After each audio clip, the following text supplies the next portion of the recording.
Okay, so yeah, we're learning Bosi L'gani. A little background, you probably may know it. Bosi L'gani was a mimer that the Frierdiker Rebbe meant to say, he never said it, meant to say on the yahrzeit of the grandmother, Rebbetzin Rivka. And he didn't get a chance to say it. He passed away. And this mimer became the foundational mimer of the Rebbe's Nasius. The Frierdiker Rebbe passed away in 1950, Toshin Bashin, and then Toshin Yud, 1951, the Rebbe took over the Nasius after a year of, you may know this also, it's very in the popular Chabad history, very difficult year because, the Chassidim were of the Rebbe, and it was very clear to most of them that the Rebbe Menachem Mendel, that's what they called him, the Rebbe Menachem, the Ramash, Menachem Mendel Schneerson, was the one they wanted, but he wouldn't take it. He took a lot of other things on. He said sichos. He said, but there's an expression that when the Hasidim want a Rebbe to say a mimer, they say zog a mimer, and they were very frustrated that the Rebbe would only say sichos, giving advice to people, even had yehidus with people. But on Yud Shvat, Toshin Nun Aleph 1951, he said a mimer, and the mimer is Bosi L'gani. So this is the foundational mimer of the whole Indian of what the Rebbe inherited from the Frierdiker Rebbe, and of the Rebbe's whole Nasius, his reign, so to speak. It's founded on a pasuk in Shir HaShirim. So we'll begin. Bosi L'gani achaisi kala. So this is the quote from Shir HaShirim. I come to my garden, my sister, my bride. Now this is the whole Shir HaShirim is a love song. The lover to his beloved. And this love song is a metaphor for the lover is Hashem, the HaKadosh Baruch Hu, and the beloved is us. And in this chapter of Shir HaShirim, chapter 5, the Eibishter Hashem is beseeching us to come back to my garden, the Garden of Eden, which has been from which we have been forsaken since the beginning of Adam and Chava. And Shlomo HaMelech, remember, Shlomo HaMelech is the one who built the Beis HaMikdash. This is a time when Shechina b'tachtoinim, the Shechina was down below Mamish, down near below. You could walk up to the temple in Yerushalayim and literally see the divine presence. In fact, 3 times a year we were commanded to go up to Yerushalayim to see and to be seen, to see the Shekhinah and to be seen by the Shekhinah. And then, of course, through various occurrences which were not so good, that's the expression in the beginning, Bosi L'gani, that reality disappeared again. And Shlomo HaMelech is saying, bring it back. And he's talking to us. We are his beloved. You have the power to bring it back, to bring the Shekhinah back to its dwelling place. So, Bosi L'gani achaisi kala, come, my sister, my beloved, to the garden. And now, in the beginning of this, the Rebbe recapitulates the theme of the original Bosi L'gani, and only later, which I'm not sure how much later we'll get to tonight, he takes the 14th chapter, which resonates each and every 14th year from the first year, and this is one which is Pei Daled, and this the Maimar we're learning here is from Chof Daled, 24. So he gives an entry point into the particular things that he wants to express in the here Chof Daled by giving us a chazorah and an understanding of the Bosi L'gani of his father-in-law. So this is the Maimar of the Bal HaHayula, the one whose yortzeit is coming up on Yud Shvat. V'shekoseh b'midrash. Now the Midrash in Shir HaShirim says on this pasuk, "Come to my garden, L'gani, to my garden, L'ganuni." Now the difference, L'gani is simply a garden. Could be a vegetable garden. A ganuni is a pleasure garden. You know, like the kings had on their properties, spaces, vegetative, flowery spaces, where they would go out just to suck in the air, fragrance, and take delight. So he's saying, this is the Frierdiker Rebbe, and the Rebbe is building on this, that when Shlomo HaMelech's son came to my garden, the Midrash says on this, not just to my garden, but to my pleasure garden. The place, the space that we are meant to build, the garden of Hashem, is meant to be a space in which is full of pleasure, full of tainug, full of delight. That's the space that we're looking forward to. That's the Geula space, as described in this Maimar, a pleasure garden. The Midrash goes on, come back to me, come back to the garden. Shlomo HaMelech has said, rebuild the garden, replace the garden, reconstitute the garden, which was a place, which was the place where I was rooted, literally, where I, God himself, this is where I find my roots. Interestingly, right, because we're talking about a garden, this is the place where I find my roots. And this is where I was rooted in the beginning. In the beginning, Bereshis Bar Lakim, Shamayim, B'Yasa Oretz, etc. But all of those were just preparatory, setting up the decoration, so to speak, the curtains and the furniture for the dwelling in which the Jewish people would dwell, and in that place bring the knowledge of God, and more than the knowledge of God, the presence of God, where he really wants to dwell, a dwelling place for him in the lower world.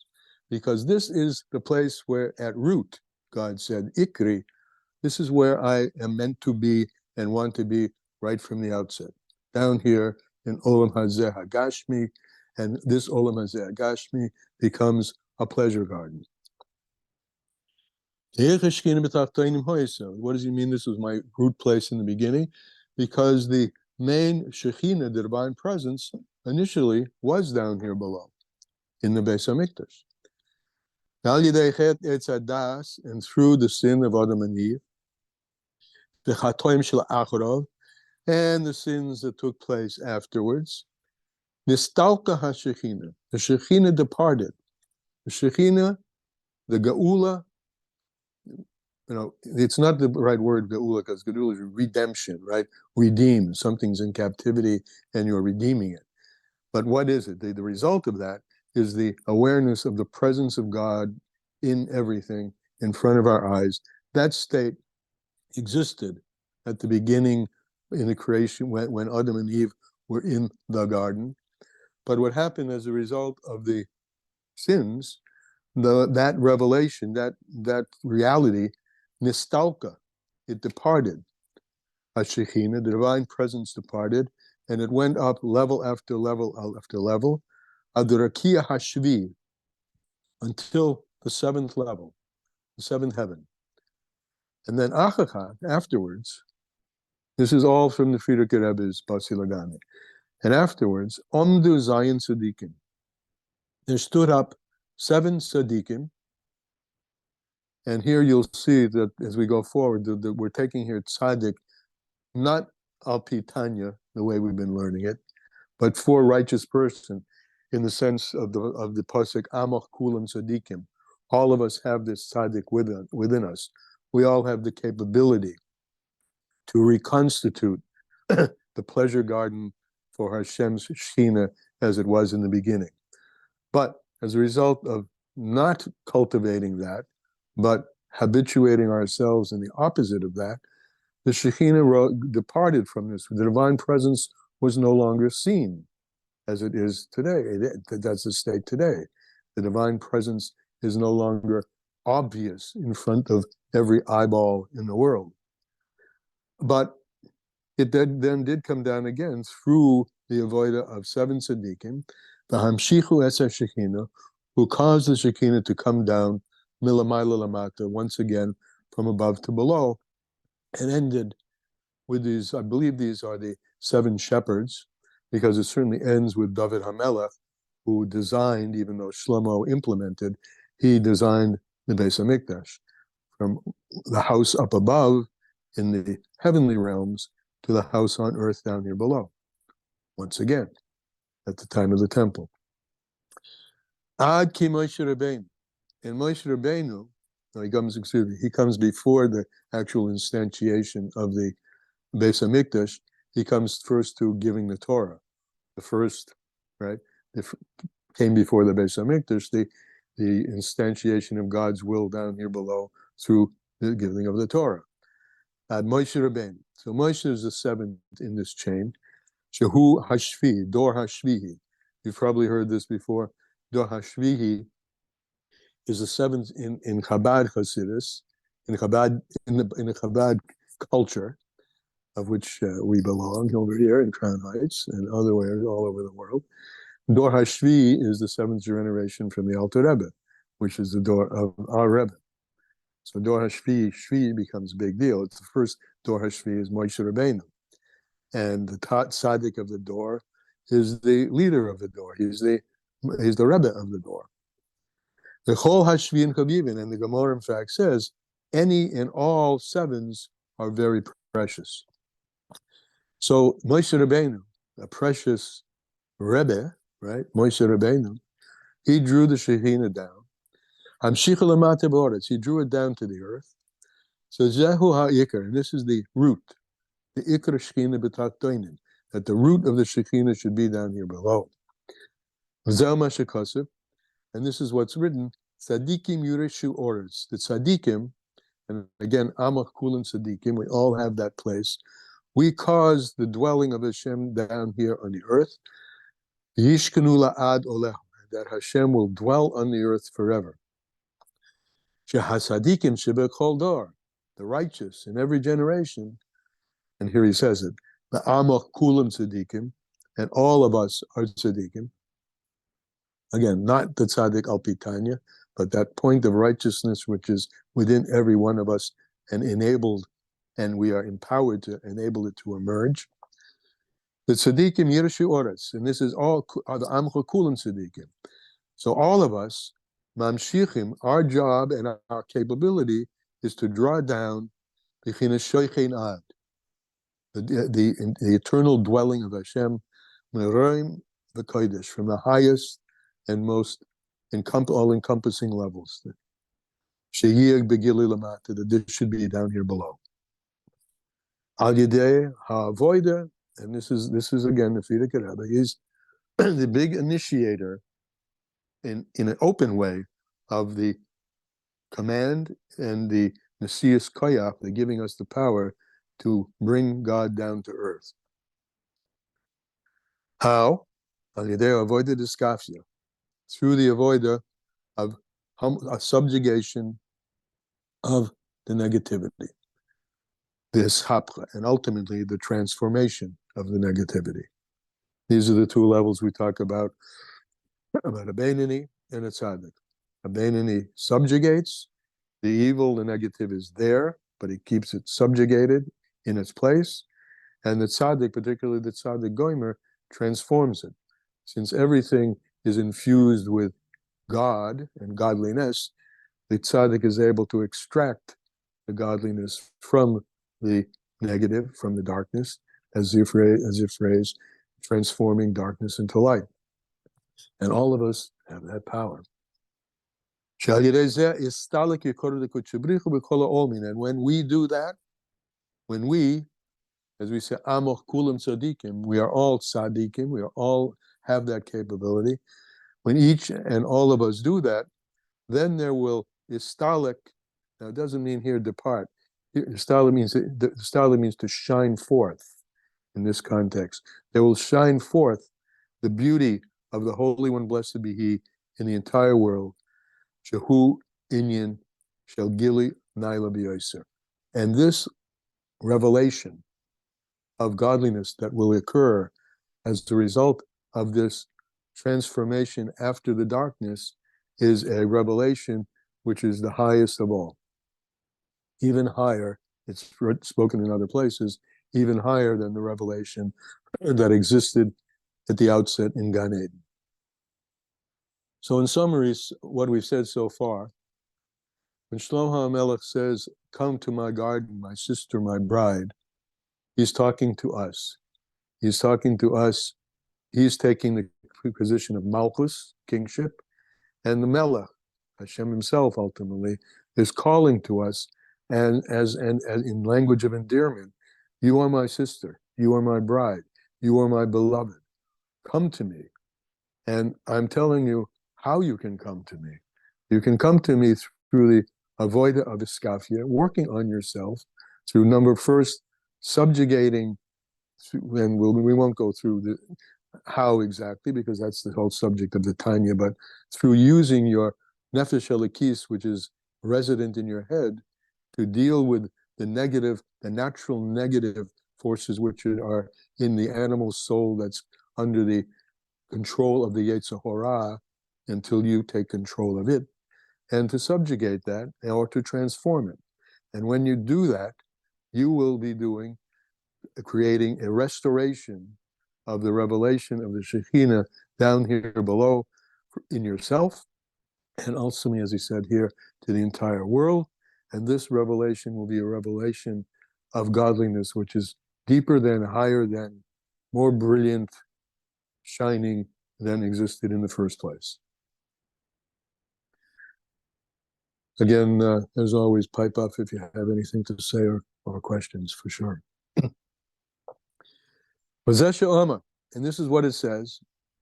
In this case, Zesha Kosev. This is what's written in Chumash Parshas Truma. The Osili Mikdash, make for me a holy place. The Shchanti b'Seichom, and my Shekhinah will dwell amongst you. And it's brought in many places. It doesn't say b'Seicha, within her or it, but it says within you, within each and every one of you. You make yourself a holy house unto yourself, a holy place for the dwelling of Hashem, harking back to the Sikha, which we were learning in, for those of you who were here, some of you were here, for the Sikha in Nun Aleph, about on the Kuf Bei Shvat, the Rebbe, the Yortzeit of the Rebbetzin. He goes at length into the power of the woman to create this house of God, and uses a simple metaphor that we're using here. A house has to have for the husband, that's Hashem, to feel comfortable dwelling in the house. That's the world that he wants to live in, the garden that he wants to restore. The house has to be a nice house. A nice house, and he goes through it, nice vessels, nice silverware, something nice, comfortable, that the king, the God, can feel at home in, right? And that's the Shekhinah B'Seicha. Asili Mikdash, make for me a holy place, which refers on the house of God, the Mishkan, and the house of God, each and every Jewish home. This is just bringing from other sikhs. The Gam Omer Azal B'Seichom. Right, and our sages say that the Shekhinah will dwell not within it, but within you, them, plural. Meaning what? That the divine presence will rest. The Soich Kol Echad Achas Mi Yisrael. I'm saying this the way the Rebbe would say it. It's always written and said Kol Echad Echad, each and every person. masculine, the Rebbe innovated, kol echad v'achas, each and every man and woman. And that was always his expression, even though formally this abbreviation was purely masculine. Echad v'echad, he changed it to echad v'achas. So the Shekhinah will dwell within each and every Jewish person. V'zehu she'omar, this is what it said, that the avodas ha'ikris, the main root of avodah, the Mishkan, what's the root avodah, the most all-encompassing, if you had to say what happened in the Beis HaMikdash, was the Korbanos. So now he's going into a, well, beautiful is my word, but he's going into a drush on Korbanos, right? And again, for those who are just joining, all built on this pasuk, come to my garden, my sister, my bride. The garden is the pleasure garden of Hashem, and ultimately that pleasure garden of Hashem is this world which we live in, reconfigured. It isn't reconfigured, it's more and more turned inside out, where the physical finally reveals the godly essence which is within it, and on the principle that the beginning, which is the essence of self, the beginning is rooted in the end. When this world reveals its godliness within it, it's going to reveal the beginning, the essence of God. And as he said earlier, this revelation then will be of a garden which is much higher, a higher revelation of God than ever existed in the world before, not in the temples and not even in the original Gan Eden. It will be much bigger than that. And he said that the way that we're empowered, the faculty that we've been given to do it, is to iskafia, which is to subjugate and ultimately transform the dominance of physicality over the Kedusha and subjugate that so that the Kedusha comes out. Now that's a nice thing to say, but how do you do it? So this mimer will enter into that arena now, looking at the Korbanos, okay? If after all the main avodah in the temple was the Korbanos, what can we learn from that? This is, if you're looking at the page, it's in the bottom line on the first page. Okay, and again, please jump in when you need to or want to. Okay, upirish korban. What does it mean, korban? We usually try to say, translate as sacrifice. But if you look at the word korban, the root word is kiruv, the same letters, kuf, resh, beis, korev. Korev, as the Alter Rebbe says at the frontispiece of Tanya, korev alecha hadovid ma'ed. The thing is very close to you. So there's something inside us, korev, that is going to correspond to the korbanos. So korev, kiruv. So korban hu kiruv is closeness. Shebein hamata v'mayla. There's a closeness between the low and the high, between the bottom and the top. Aliza, you're unmuted. Are you wanting to say something? Or maybe I'll just go back and, if I can, and mute all. Okay, I muted everybody. Okay, so Pirish korban. The korban, which we say sacrifice, also means kiruv, inside you. Shebein hamata umayla, something between the top and the bottom and the top.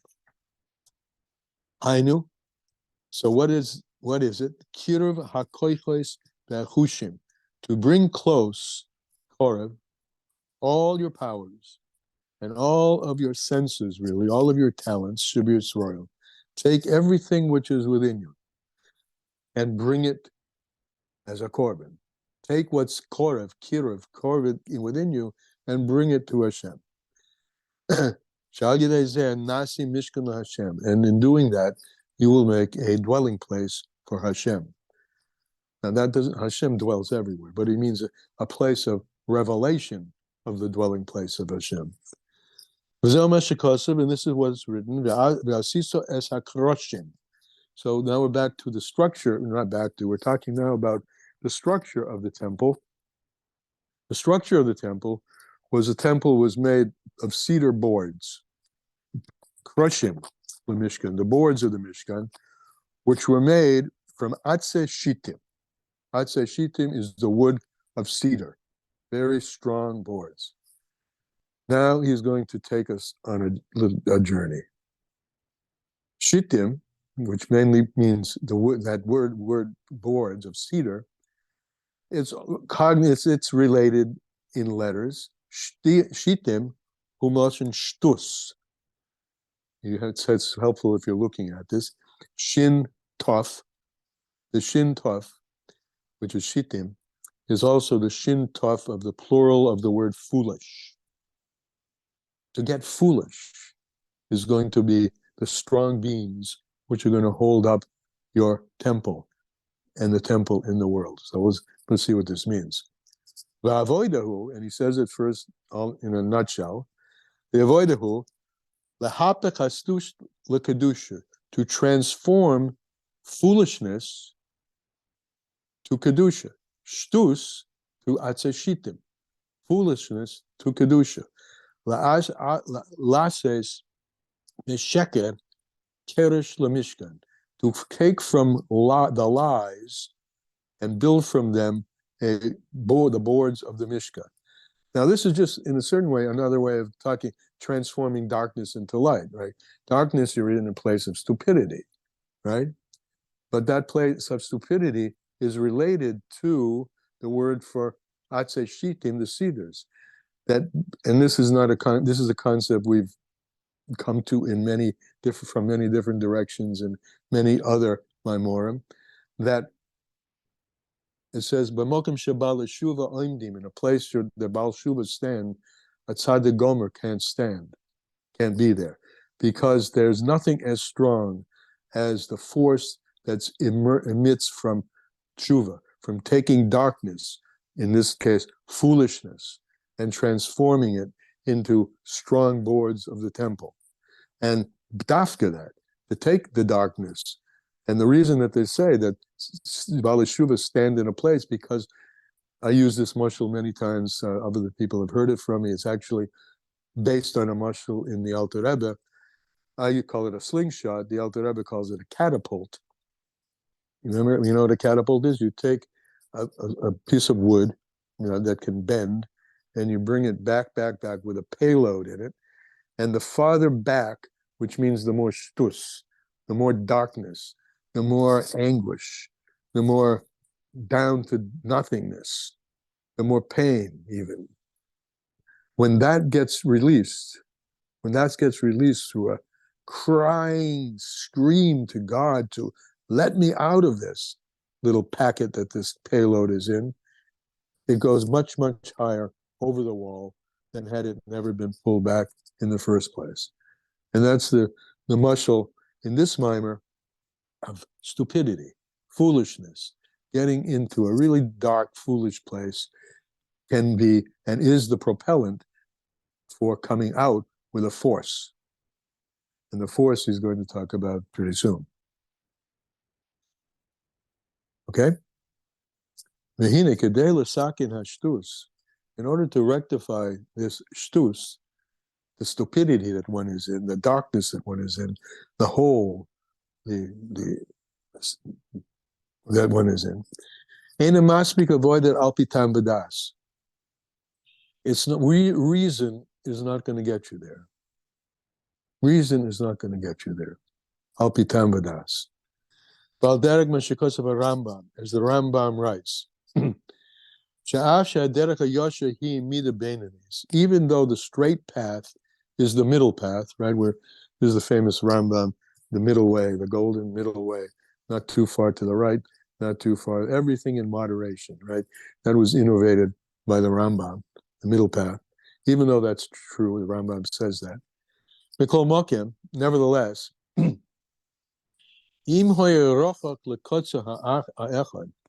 if a person is in an extreme way, and an extreme way could be, and in this case we're talking about extreme darkness, extreme foolishness, so much foolishness that you are marching for the fact that it's the right thing and it's a true thing. That's deep you're into the pit. So if it's, nevertheless, even if you're far on one side, to get to the other side, it's not going to be possible by just taking the middle road. You have to distance yourself totally to the other side. Like that ball. From here, it's going to be let go, and it's not going to go to the middle of the wall. It's going to go over the wall, and it's going to light fires into the base of Mikdash. That's the way the Romans did it, that way, with the catapult. The catapult, I guess, was their invention. It seems that the Yidden didn't have that weaponry. That's how the Romans destroyed the temple, by catapulting from one end all the way back to all the way higher than the wall. So, if you're in the dark, and you're in there deep down and dirty, and you come to the point of, I got to get out of here, you're going to have to do something that's not just the middle path. You have to get distant to the total other side. So this is true, general. So if you're, I'm putting this in, imprisoned by the la'umazeh, the dark side has got you, you're dark. In order to make a dwelling place for Hashem, you have to go to the other side. Shtus the Kedusha, which is called the stupidity of Kedusha. One stupidity was lower than reason, right? The other opinion, the other shtus, is a shtus, it's a stupidity, meaning it's higher than reason. That's the shtus of Kedusha. I'm just going to do it. I'm just going to try it, even though it makes no sense to me. But I see people who are living this way, or put it this way, I've learned something from the Baal Shem Tov, the Alter Rebbe, from the Kabbalah, and I see that I've learned that there is another reality, and I'm just going to dive in. And that's the only way I can, and that desperation that I have will be part of the driving force. The desperation will drive me into the shtus of Kedusha, that which I don't understand at all, therefore I call it shtus, but it's the shtus of Kedusha.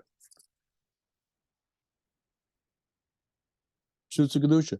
Ha'avoida l'mayla gam miseichel de Kedusha, which is a service even higher than the mind or the intellect of holiness. As our sages have said, this is a Gemara in Kesuvos. Now, literally, it means they gave stubbornness to the elder. All right, this is a little story. Who was the elder? Rav Zera. Rav Zera was, I think he was a Tana, I'm not sure, but he was one of the holy men of the Talmud. And he was the eldest in this group. And he came to a certain honor. I don't know what the honor is. I don't know if the Gemara tells about what the honor was. But he came to a certain honor, which is, in our mashal here, a higher place, through foolishness. What did he do? What was so foolish?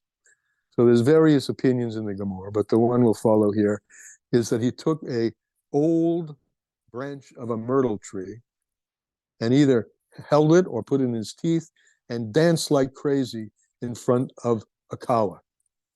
He took an old myrtle branch at a chasana and he danced, and people said, look at that fool. But that foolishness, that going out of himself, he says, helped him to come to a whole new level. So that's this little expression. The stubbornness helped this old guy. So what does this mean for us? This stubbornness is used to describe us as a people. We are called the army of Hashem. And now he moves into the whole explication of army, warfare. Warfare is beyond reason, or a person who's going to be successful in war, and even not successful, gives it his all, gives it his everything. He's not thinking. It's just what's there. I'm just at it. Okay, and he's going to describe this in some detail here. Okay, this is the host. We are all the army of Hashem. Ki'inin hatzova. The union of an army is avoida b'mesiras nefesh, a service which is totally unthinking and totally all giving, to the point of being willing to give up your life. When a person thinks about it, it's very hard to give up your life. But if you're pushed to the point beyond thinking, and there's the grenade or the barrel is in front of you, you react. You react. Lamayla mitam vadas, higher than any reason. Mesiras nefesh, even willingness to give over your very self, lamayla mitam vadas, higher than reason. Kol echad ve'echad, or I'll do it the way the Rebbe says, Kol echad ve'achas, each and every man and woman, Yisrael, from amongst the Jewish people, afilu kal shebekalim, even one who is not a Baal mitzvah, one who is not observant. There's a song that my kids used to sing. I think A.B. Rottenberg wrote it. It's called the Atheist Convention in L.A. The convention of atheists in Los Angeles, where a plane's wing takes on fire, and these people are all willing. Their life is now at stake, and they've never flown in a parachute. They've never pushed the button to evacuate, but they will, because life is at stake, right? Or they also say, there's an old expression, there's no atheist in a foxhole. I guess that's a World War II expression. When you're pushed, when the going gets tough, the tough get going beyond reason. Avoid the b'siras nefesh l'mayla mitam b'das. That's the language here. Even a person totally observant is fit, meaning set up, naturally constituted to give your life for Hashem when push comes to shove.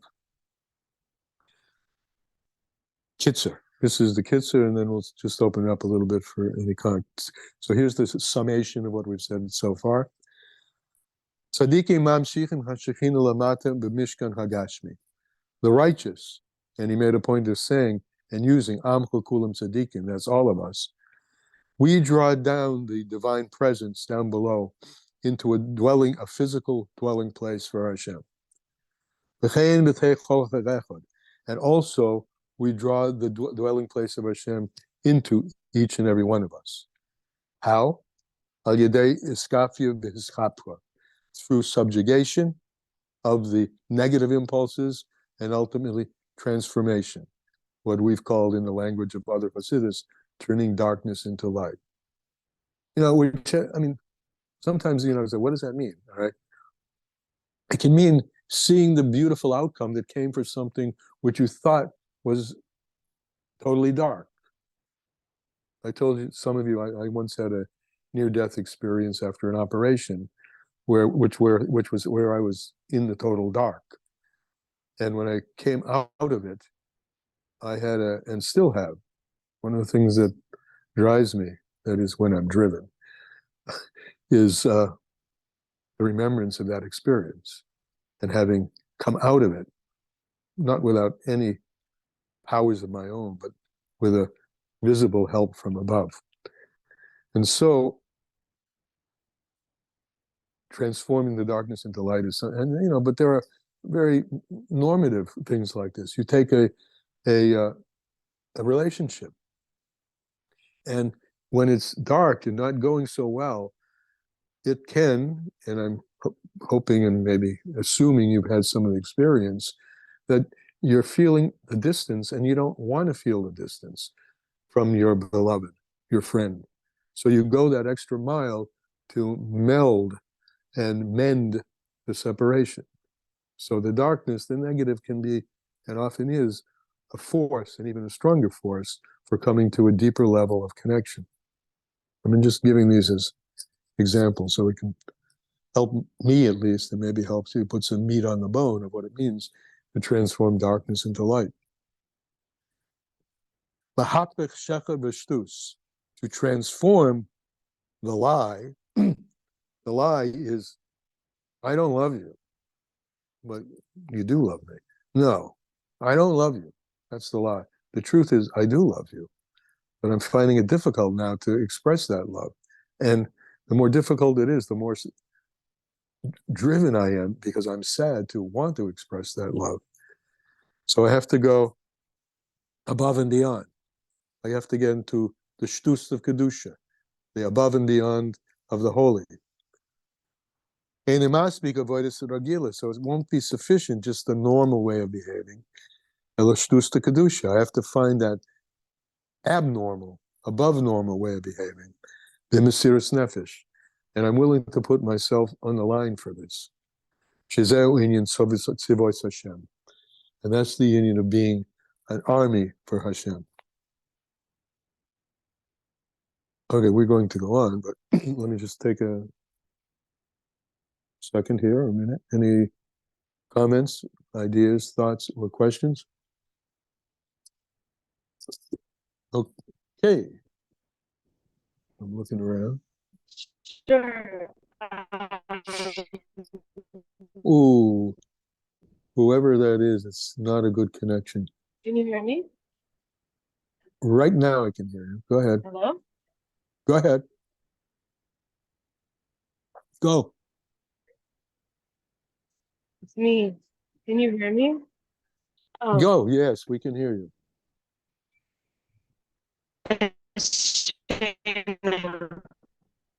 All right, but it's not. Shane, It's so nice to be here, first of all. It's not work. Go ahead. Maybe. Hello? Your connection is very come and go. Oh, okay. And then I'm paying attention to this, and I have, yeah. Go ahead. Okay, fine. So, how about now? Yeah, good. Okay. So I had two things. One of them is, I'm at the laundromat and there's a lot of distractions, but it's causing me to focus extra on what you're saying. That's it. So that's like something I was noticing in the moment. And the other thing, are you able to hear me? I walked to a different location. Yes. Yes. Okay. Wow, it's snowing outside. The other thing is that I noticed something with myself recently. I really had a feeling of transforming darkness to light because I was really hard on myself. I gained a lot of weight this past year, and I kept seeing it in such a negative way with a lot of judgment and shame and too disciplinarian, not enough like curiosity. And suddenly someone gave me the most casual insight when they were talking about themselves. And I heard it said in such a like matter of fact way. They said they take up more space, which is not the problem, but the problem, what they're, something else was the problem for them, which is not the same problem for me. And then they said, but now I know how strong I am because I've had to carry all this weight up, going up the stairs and walking here and walking there, more weight than they used to have to carry. And once you said it like that, I felt like I just had a moment where the darkness got transformed. This weight, one thing it could be is like a burden. The other thing it could be is like a strengthening. People go to the gym to carry weight. So it's like this weight, which I'm not saying anyone should gain weight. I'm just saying that for me, it was a really powerful shift in how to look at something that's been bothering me. I suddenly have a lot more softness and even like a sense of finding, even inside of this area, a little bit of like a surprised glow. Wow, I'm so strong. Wow, I go up 6 flights of stairs every Shabbos for every time I go up or outside the house because I live on the 6th floor and I don't take the elevator. And I walk here to do a mitzvah. I do that. I go on a bike, and it's a lot of work to carry extra weight. So that was for me an actual experience of this process, not just right now, but over the last week or so. And then because you invited us for comments, that's what I was thinking about. I wanted to share in case it resonates with anyone else that it's possible. Some area that feels really like there's no way that it could be bright, it could become suddenly reflected in such a bright way and bring a lot of comfort and like self-respect. Beautiful. Thank you. Okay, I'm going to let you go on. Thanks for listening. All right, here we go. The next verse. Behine, behold. And so it's Behine. Kameshech highlights it. Well, now we'll get into the army stuff. Deep. Kameshech highlights it. It's Maestrim Nafsham Lamayla Mitam Badas. Just like a soldier gives over his life. And that's a thing of way beyond reason. A person never wants to give up his life. Even when he thinks he wants to give up his life, it's not so easy, right? Not so easy. Today, but in a war, he rises to this occasion. Today, Shahamelech Yinatseach. And why is he doing this? He's doing it for the victory. And who is he doing the victory for whom? For the state, for the person, the king, to bring forth victory on behalf of the king. Al derech zeh hamelech atzmai. So similarly, the king himself. Shebishvil nitzochen. Now we're talking about the king. What does the king do? Well, the king supplies the army. Shebishvil nitzochen hamilchomer. In order for the army to be victorious, he opens up things which are not according to one would normally do. Al piksecho, mind. As the Frierdiker Rebbe uses his following example in his Maymar. He has treasures, very dear treasures. Kolkak to such an extent, to such an extent that he never ever opens them. These are antiquities. These are hugely valued things that the king has in his palace. And he never opens them up even himself because they're so treasured and hidden treasures. He knows they're there, but they remain hidden until. Nevertheless, in order to be victorious in the war, mavazvaz really means to squander, meaning he just opens them up completely and gives to the soldiers everything they need, assuming he has the treasures. And the reason is, why does he do that? These things are treasured so much. The reason is, Kimidas HaNetzach, the attribute of Netzach. Now, Netzach is one of the Chesed, Gevurah, Tiferes, Netzach, right? The fourth Midah. It's the word Nitzochen, which means victory. Speaking of walking, soldiers lead with their right foot. Is that true? Yeah. Right, left, right, left, right. That's the right left. That's where the angel struck Yaakov in his right thigh, in the Midah of Netzochen, weakened his ability to fortify himself beyond reason, to rise to the occasion. Kimidas HaNetzach, because the Midah of Netzach, again, Linatseach, to be victorious, Netzach, Megas be'emech HaNefesh, that Midah touches into the deepest part of the soul.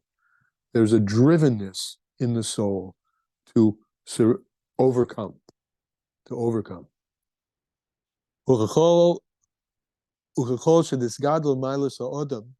And according to how great and powerful is the level of the person, the midah, the attribute of netzach, of victory, conquering, overpowering negative forces, will be more predominant. As the sage have said,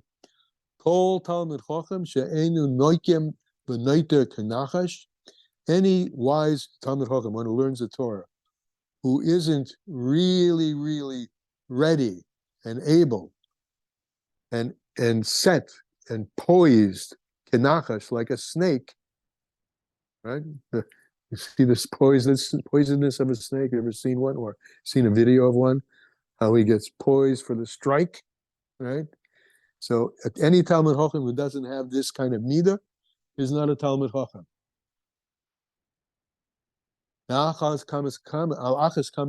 Much more so, the melech, when it comes to a king.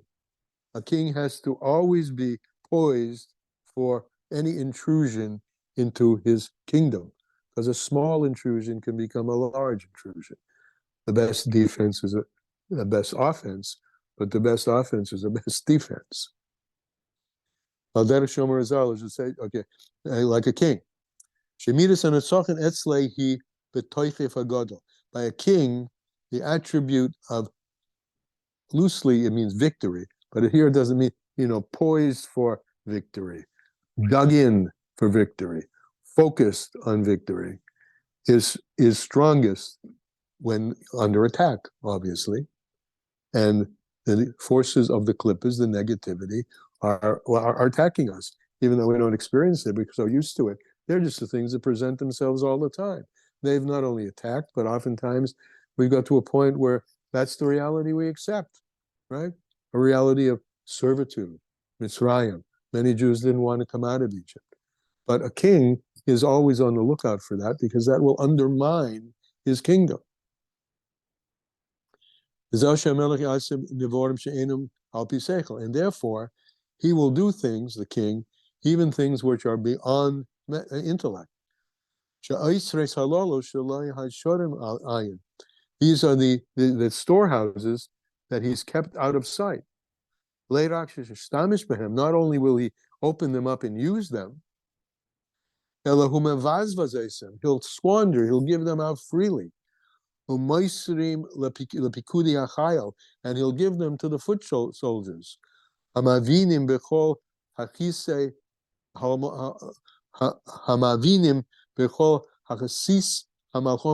give them out to supply all the weaponry that they need in the war. He doesn't give them out to the officers. He gives them out to the people who can shoot it, who are in positions on the front lines. He gives them not to the officers, but to the foot soldiers. I'm just translating the men of war who are engaged directly in the battle with the enemy. Why? Because it's these fellows and women, particularly in the case of the IDF, who are on the front lines, ready to give their lives. So the king will give them the weaponry they need so they don't lose their lives. But they're ready to give their lives. Higher than reason. Now he comes back to our avoidance in this context of this mashal. In order to be victorious in the wars of above, the wars of the one who's above, the King of Kings of Kings, he has given us powers that we are not even aware of, but we have them. Powers which are the buried treasures, the nefesh elokis, embedded in the right side of our heart, and whose home is in the brain. And like in the mashal we just described, the nefesh elokis, and a spark of godliness, is something which is hidden. It's like a buried treasure. The ayin kol roya, nobody sees it. Even I and you and me may not see it, but it's there. So similarly, the storehouse of power, which is in the supernal realms, it's higher than something that's beyond revelation. It's lamayla metam bedas, back to our earlier. It's the shtus. It's higher than kedusha, meaning is deeper than any reason can ascribe to it. And it's something, however, we need to know, like the king knows, that it's there for the opening. Just open it. And so far, he said, the way to open it is that slingshot effect, to come back from the negative and be totally to anger. It says a person should anger his Yetzer Toiv over his Yetzer Hara. Somebody asked in a class, a positive use of anger. Anger your Yetzer Toiv. Get angry about it over your Yetzer Hara. Bring out that storehouse. Kitzer. And this is about all we're going to have time for. Kitzer. Netzach. We've explored, the Midah of Netzach. Victory. Noigea ba'omek hanefesh, and how the desire for victory and the capability for victory is seated in the deepest part of our souls, l'mayla matan v'das, higher than reason.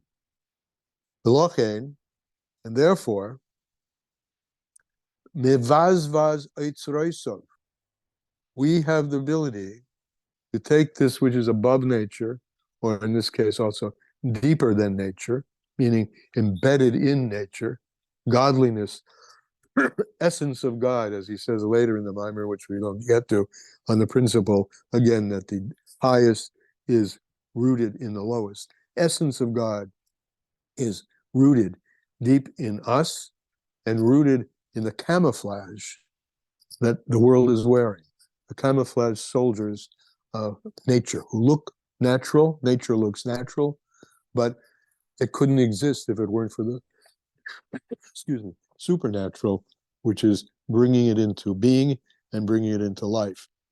These are some of the things he says later. And therefore, we need to know it's there. We need to know that we have a capacity to utilize it, to put it into action, and to scatter it, use it in everything that we do in every day and aspect of our life. And it's given to those who desire to do the avoida. And this avoida is an avoida l'mayla b'tam v'das. You'll get far in reason.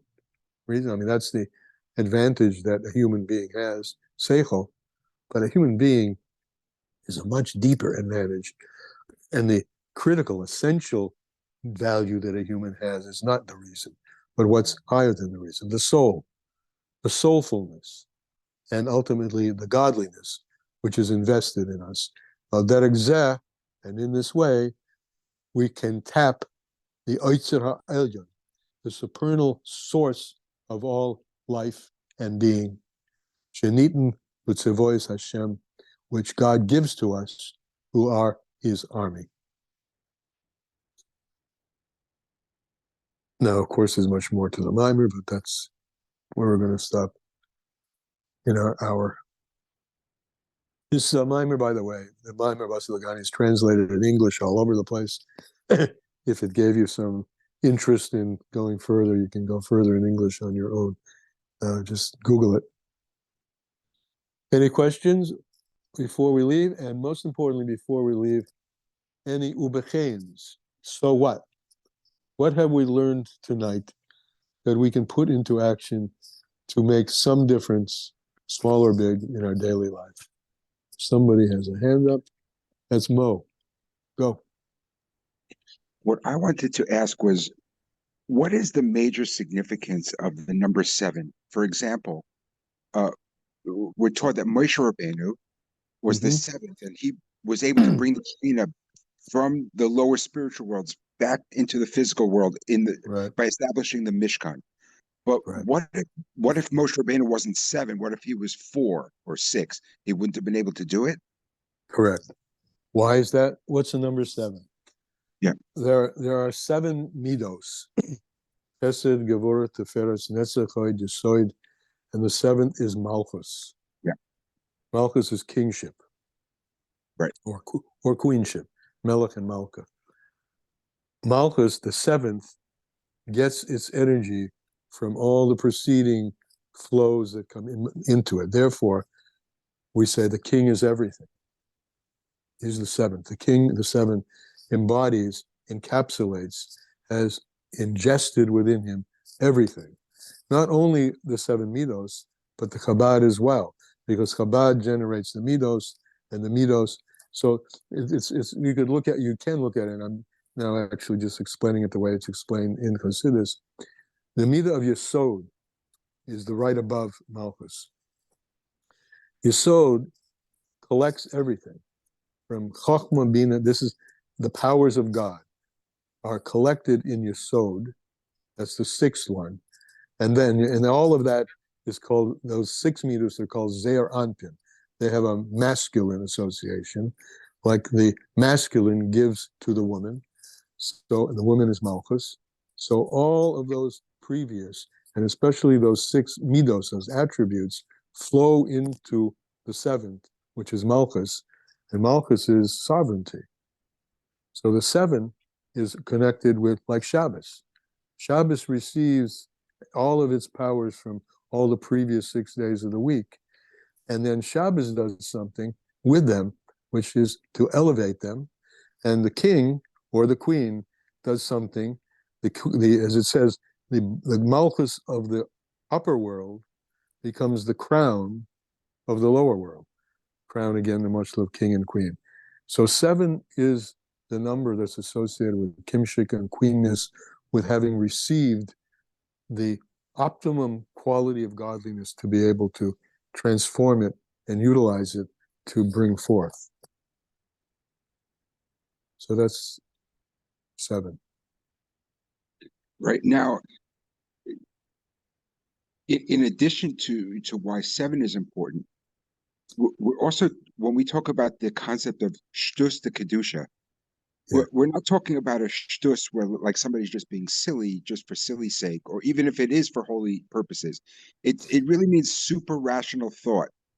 Like, for example, if somebody walked past a house, God forbid, that was on fire, and saw somebody in the window yelling for help. So if you're being rational, you say, oh, I'm going to not get close to that because I'll get burned also. But if Right. you're being super rational, you just don't think, you run into the house and you rescue the person, Yes. So it's kind of saying that that's our avoida of this generation, is to not think too much into our actions, just do them. Do them. That's absolutely right. Yeah. Absolutely right. Don't overthink it. Yeah. Don't even necessarily think it. But, Just do it. Just do it.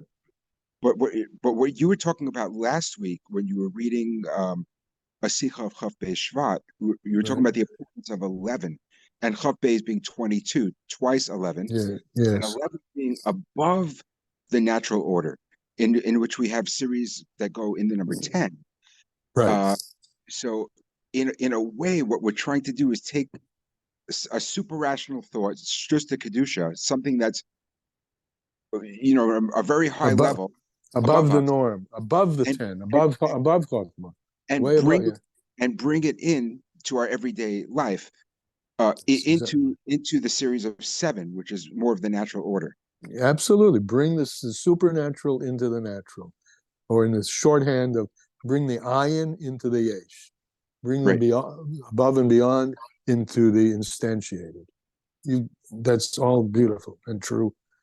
And the you got spirit, it. The spiritual bizbos ha'otzos is the first generation of it is the giving of the Tanya, and then all the generations after that, and the Rebbe being the 7th generation, we are.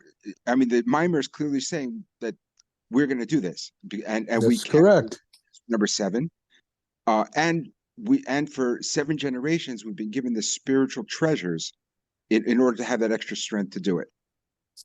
Right and on, to man. be super rational. That's how I understand it. You got it right. Okay, great. You got it right. Rabbi, I'm going to ask you something. This is Jonathan. Okay, thank you, Rabbi. Yeah, go ahead. Gorgeous. Yeah, gorgeous is right. Beautiful. You got it. Rabbi, can you hear me? Jonathan, you're up. Yeah, Jonathan. What do you Rabbi, say? I just wanted to ask you, so when you're talking about bringing the ayin into the yesh, is that by analogy transcendental, or is it more? Is it what? By analogy transcendental.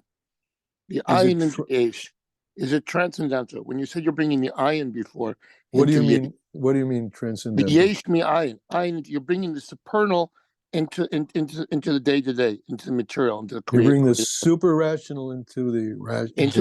You gave an example when he mentioned the 10 to 11. You said we're bringing the ayin into the yesh. Correct. Okay. The yesh mi ayin. So we're bringing the eternal, the eternal into the yesh, into the creation. Yeah, if you use a time thing like eternal. If you're learning time like eternal into the temporal. Yes. We're making so the transcendental. I don't know. Is that what you call transcendental? I don't know what that means. Transcendentalism years ago, like Spinoza, was the supernal coming down into reality, transcending into reality. But I don't know if then it's transcendental from the above to below. put it this way, in plain English, you're transcending the natural way of seeing things. You're transcending that and seeing the eternal within the natural. Okay, so it's that's transcendental. That's and the only time process is creation. If you can, by analogy, say creation as a process, a time process. When you say yesh mi'ayin, so that I understand. Thank you, Rabbi. Yeah. He goes on in the Maymar to talk in those terms, very Hasidic philosophical terms, the difference between essence on the one hand, and the whole Seder Histalshelus is the difference between the 10, the Seder Histalshelus, and the ayin. And that's, in your language, bringing the transcendental into the, what's the opposite of transcendental? Transcendental, I don't know, but it's from the above into the below, the transcendental. Okay. Yeah. Because that implies a time frame in creation or an artificial separation. A lot of the Western philosophers, including Spinoza, who is Jewish, talked about transcendentalism. And I'm just trying to bring an analogy to it. But we really can't look at it as transcending, because the minute creation comes into existence, the eternal part is part of without getting too technical, you're transcending time in time. Okay. You're in the world. Someone said in the world, but not of it. So you have both realities going on. Something that's at the same time, which is a paradox. That's right. And where Western philosophy looks at transcendental as something coming from above to below, sometimes giving the implication of a time process. Thank you. Okay, very good. Anybody else? But nobody's given me a therefore. I mean, all beautiful stuff. Well said. Therefore, what's it going to do? What does that mean to my next moment in time that I live in? May I? Yes. I just want to thank Mo again. His summary, phenomenal. Just it was great. Yes. And if anything, my takeaway changed based on that summary, because I thought, wow, picturing, instead of running away from that burning building, but running towards it, that right now we all know that there's so much that just needs to be done in terms of there's what I need to do within myself and go, I guess, the opposite of certain things, not to take as, we were talking about with the middle road, Rambam style, but to go with the slingshot. And then there are moments where I feel like, oh gosh, I can't do that slingshot, but I have to go the opposite and not think and just go the opposite in order to get to where I need to go, in order to do, it's like I look at so many people, my downstairs neighbor who's been flying back and forth to Eretz Yisrael, for example, with these duffel bags upon duffel bags upon duffel bags, and sending things, with him as he brings them. And it's like, he doesn't question how he's fitting all the duffel bags into the one car, getting him to the airport.